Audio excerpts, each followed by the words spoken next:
Chapter 4. The Rabbit Sends in a Little Bill.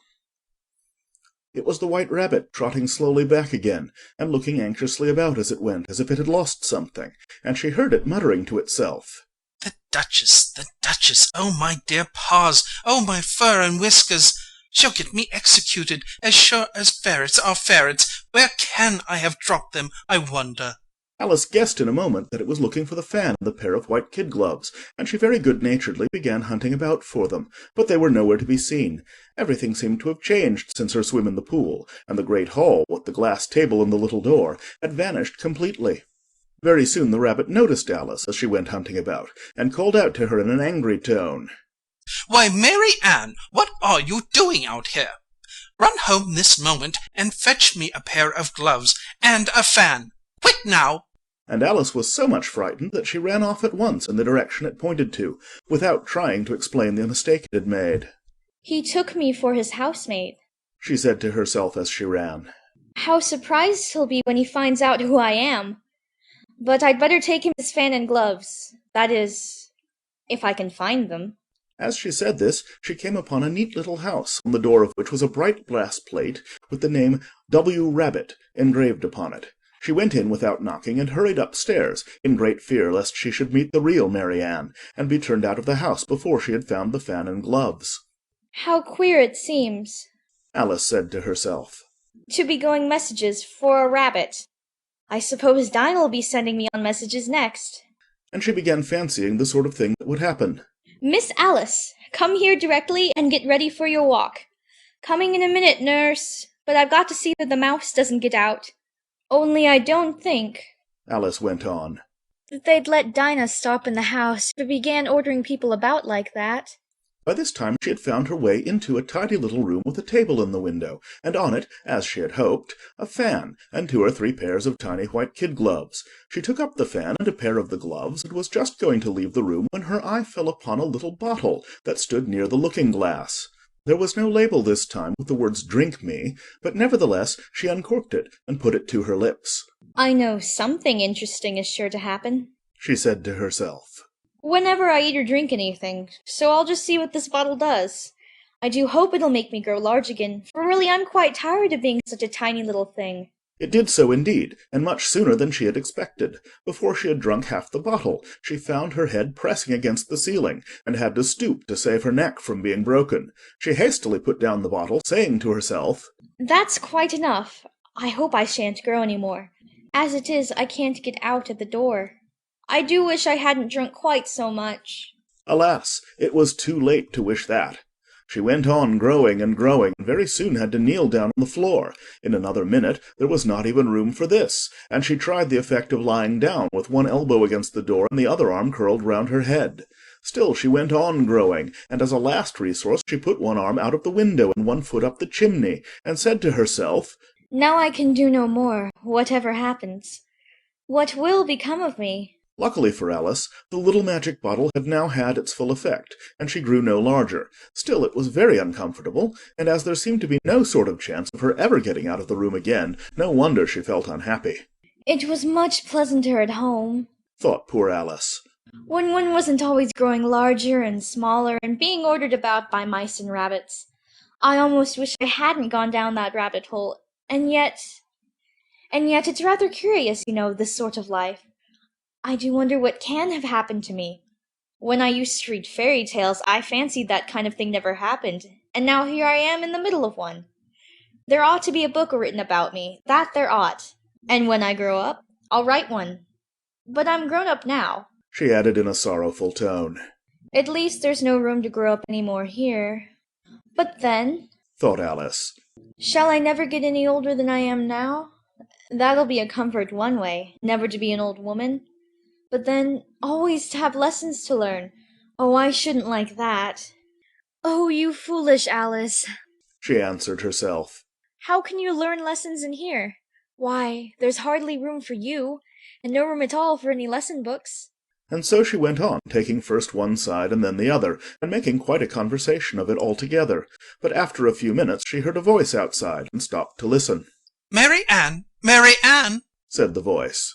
Fetch me my gloves this moment. Then came a little pattering of feet on the stairs. Alice knew it was the rabbit coming to look for her, and she trembled till she shook the house, quite forgetting that she was now about 1,000 times as large as the rabbit, and had no reason to be afraid of it. Presently the rabbit came up to the door and tried to open it, but as the door opened inwards and Alice's elbow was pressed hard against it, that attempt proved a failure. Alice heard it say to itself, Then I'll go around and get in at the window. That you won't, thought Alice, and after waiting till she fancied she heard the rabbit just under the window, she suddenly spread out her hand and made a snatch in the air. She did not get hold of anything, but she heard a little shriek and a fall and a crash of broken glass, from which she concluded that it was just possible it had fallen into a cucumber frame or something of the sort. Next came an angry voice, the rabbit's. Pat, where are you? And then a voice she had never heard before. Sure then I'm here, digging for apples, your honour. Digging for apples, indeed, said the rabbit angrily. Here, come and help me out of this. Sounds of more broken glass. Now tell me, Pat, what's that in the window? Sure, it's an arm, your honour. He pronounced it arum. An arm, you goose? Who ever saw one that size? Why, it fills the whole window. Sure it does, your honour, but it's an arm for all that. Well, it's got no business there, at any rate. Go and take it away. There was a long silence after this, and Alice could only hear whispers now and then, such as, Sure, I don't like it, your honour, at all. Do as I tell you, you coward. And at last she spread out her hand again and made another snatch in the air. This time there were 2 little shrieks and more sounds of broken glass. What a number of cucumber frames there must be, thought Alice. I wonder what they'll do next. As for pulling me out of the window, I only wish they could. I'm sure I don't want to stay in here any longer. She waited for some time without hearing anything more. At last came a rumbling of little cartwheels, and the sound of a good many voices all talking together. She made out the words, Where's the other letter? Why, I hadn't to bring but one. Bill's got the other. Bill, fetch it here, lad. Here, put 'em up at this corner. No, tie 'em together first. They don't reach half high enough yet. Oh, they'll do well enough. Don't be particular. Here, Bill, catch hold of this rope. Will the roof bear? Mind that loose slate. Oh, it's coming down. Heads below. a loud crash. Now, who did that? It was Bill, I fancy. Who's to go down the chimney? Nay, I shan't. You do it. That I won't then. Bill's to go down. Here, Bill, the master says you're to go down the chimney. Oh, so Bill's got to come down the chimney, has he? Said Alice to herself. Shy, they seem to put everything upon Bill. I wouldn't be in Bill's place for a good deal. This fireplace is narrow, to be sure, but I think I can kick a little. She drew her foot as far down the chimney as she could, and waited till she heard a little animal, she couldn't guess of what sort it was, scratching and scrambling about in the chimney close above her. Then, saying to herself, This is Bill. She gave one sharp kick and waited to see what would happen next. The first thing she heard was a general chorus of, There goes Bill! Then the rabbit's voice along. Catch him, you by the hedge. Then silence, and then another confusion of voices. Hold up his head. Brandy now. Don't choke him. How was it, old fellow? What happened to you? Tell us all about it. Last came a little feeble squeaking voice. That's Bill, thought Alice. Well, I hardly know. No more, thank ye. I'm better now. But I'm a good deal too flustered to tell you. All I know is something comes at me like a jack-in-a-box, and up I goes like a skyrocket. So you did, old fellow, said the others. We must burn the house down, said the rabbit's voice, and Alice called out as loud as she could. If you do, I'll set Dinah at you. There was a dead silence instantly, and Alice thought to herself, I wonder what they will do next. If they had any sense, they'd take the roof off. After a minute or two, they began moving about again, and Alice heard the rabbit say, A barrelful will do, to begin with. A barrow full of what? thought Alice, but she had not long to doubt, for the next moment a shower of little pebbles came rattling in at the window, and some of them hit her in the face. I'll put a stop to this, she said to herself, and shouted out, You better not do that again. Which produced another dead silence. Alice noticed with some surprise that the pebbles were all turning into little cakes as they lay on the floor, and a bright idea came into her head. If I eat one of these cakes, she thought.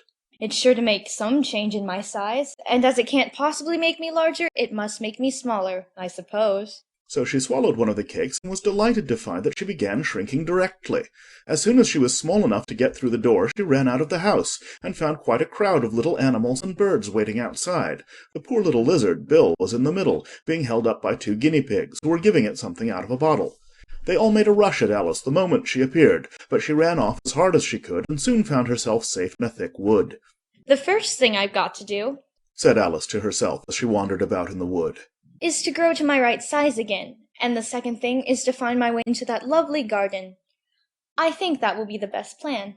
It sounded an excellent plan, no doubt, and very neatly and simply arranged. The only difficulty was that she had not the smallest idea how to set about it, and while she was peering about anxiously among the trees, a little sharp bark just over her head made her look up in a great hurry. An enormous puppy was looking down at her with large round eyes, and feebly stretching out one paw trying to touch her. Poor little thing, said Alice in a coaxing tone, and she tried hard to whistle to it, but she was terribly frightened all the time at the thought that it might be hungry, in which case it would be very likely to eat her up in spite of all her coaxing. Hardly knowing what she did, she picked up a little bit of stick and held it out to the puppy, whereupon the puppy jumped into the air off all its feet at once with a yelp of delight, and rushed at the stick and made believe to worry it. Then Alice dodged behind a great thistle to keep herself from being run over, and the moment she appeared on the other side, the puppy made another rush at the stick and tumbled head over heels in its hurry to get hold of it. Then Alice, thinking it was very like having a game of play with a cart horse, and expecting every moment to be trampled under its feet, ran round the thistle again. Then the puppy began a series of short charges at the stick, running a very little way forwards each time and a long way back, and barking hoarsely all the while, till at last it sat down a good way off panting, with its tongue hanging out of its mouth and its great eyes half shut. This seemed to Alice a good opportunity for making her escape, so she set off at once and ran till she was quite tired and out of breath, and till the puppy's bark sounded quite faint in the distance. And yet what a dear little puppy it was, said Alice, as she leant against a buttercup to rest herself and fanned herself with one of the leaves. I should have liked teaching it tricks very much, if I'd only been the right size to do it. Oh dear, I'd nearly forgotten that I've got to grow up again. Let me see. How is it to be managed? I suppose I ought to eat or drink something or other, but the great question is, what? The great question certainly was, what? Alice looked all round her at the flowers and the blades of grass, but she did not see anything that looked like the right thing to eat or drink under the circumstances. There was a large mushroom growing near her, about the same height as herself, and when she had looked under it, and on both sides of it, and behind it, it occurred to her that she might as well look and see what was on the top of it. She stretched herself up on tiptoe and peeped over the edge of the mushroom, and her eyes immediately met those of a large caterpillar that was sitting on the top with its arms folded, quietly smoking a long hookah, and taking not the smallest notice of her or of anything else.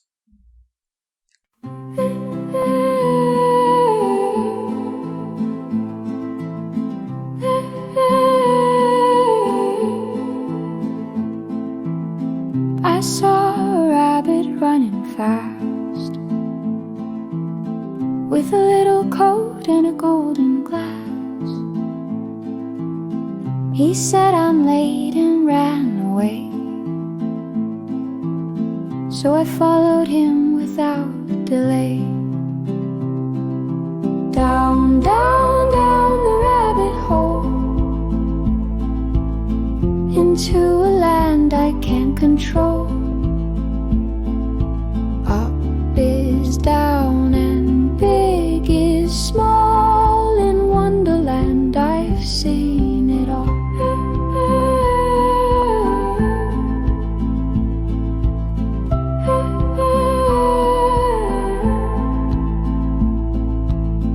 A smiling cat up in a tree,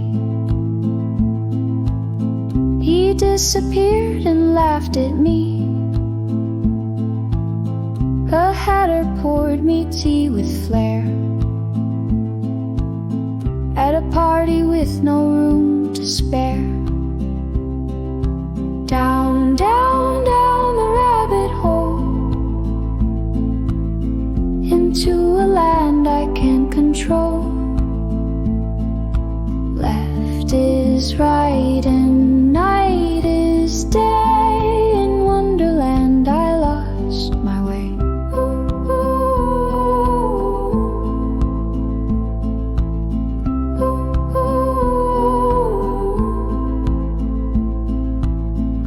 birds that walk and flowers that talk, a queen who shouts off with her head. But I just smiled, took a breath, and woke up safe back in my bed.